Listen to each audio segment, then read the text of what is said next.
Hello বন্ধুরা, back to my channel. আশা করছি তোমরা সকলেই ভালো আছো। আমিও খুব ভালো আছি। তো আজ ঘুম থেকে উঠে সকাল সকাল সমস্ত কাজ সেরে নিয়েছি, তারপর একটু ভাবছি বসবো। চলো বসি। আর আমাকে দেখে মনে হচ্ছে যেন আমি ঘুম থেকেই মাত্র উঠেছি। একদমই না বন্ধুরা, আমি ঘুম থেকে অনেকক্ষণ উঠেছি। আর মেয়েরকে চেঞ্জ করি, মেয়ের সমস্ত জামা কাপড় আমি ধুয়েও নিয়েছি, দেখো রোদ্দুরে মিলেও দিয়েছি। আর আমারও কিছু জামা কাপড় এখানে ধুয়ে মিলে দিয়েছি। আর মেয়ের যে সমস্ত ব্ল্যাঙ্কেট আরে ছিল সেগুলো আমি রোদ্দুরে মিলে দিয়েছি।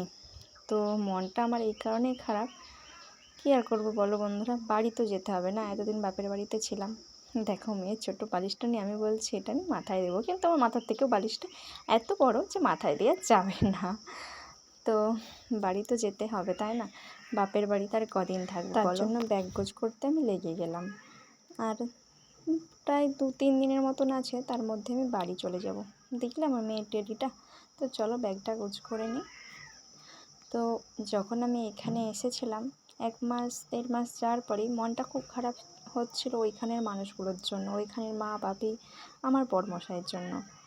তো ওরা কী করছে, কেমন আছে, মন খারাপ হচ্ছিল। তারপর থাকতে থাকতে নিজেকে মানিয়ে নিয়েছিলাম যে এখন আমার রেস্টের প্রয়োজন, তো এখন আমি এখানে থাকি। ওখানে থাকলেও যেহেতু আমি রেস্ট পাবো, তবুও এখানেই ভালো, তাই না? আর যেহেতু মেয়ে হলে বা ছেলে হলে, মানে বাচ্চা হলে বাপের বাড়িতে আসে, তো আমিও এসেছিলাম। তো এরপর আমার বাড়ি যাওয়ার পালা।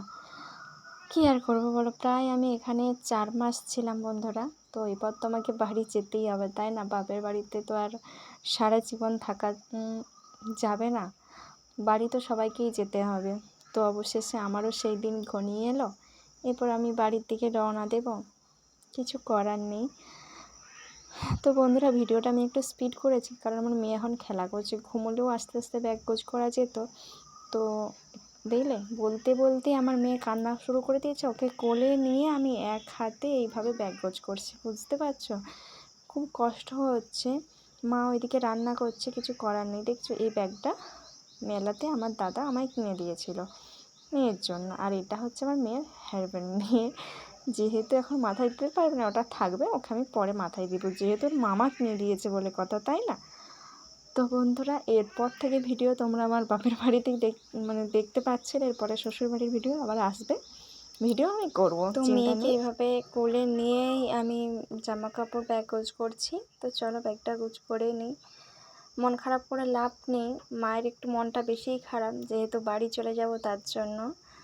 তো চলো বন্ধুরা, তোমাদের সাথে গল্প করতে করতে প্রায় আমার 5খানা ব্যাগ হয়েছে। দেখছো ওই যে একটা আমি ওখানে রেখেছি, আর এখানে 4টে। তো বন্ধুরা, ভিডিওটা আজকে কেমন লাগলো? এখনও তেমন কিছু ব্যাগ গোছ করানো হয়নি বলেই আমার মনে হয় এই 5খানা ওটে ব্যাগ হয়েছে। তো মেয়ের যেগুলো রেগুলার ওষুধপত্র, মেয়ের স্নানের তেল, সাবান, মেয়ের রেগুলার যে জামা কাপড়গুলো পরছে সেটা, আমার সমস্ত কিছু এখন আছে। তো ওগুলো এখন পরে গোছ করব, যেহেতু এখন 2-3 দিন দেরি আছে তার জন্য। তো চলো, জামা ষষ্ঠীর পর তোমাদের সাথে শেয়ার করবো। ভিডিওটা ভালো লাগলে লাইক কমেন্ট শেয়ার করে, তো দেখা হচ্ছে পরের ভিডিও। ততক্ষণ ভালো থেকো, টাটা।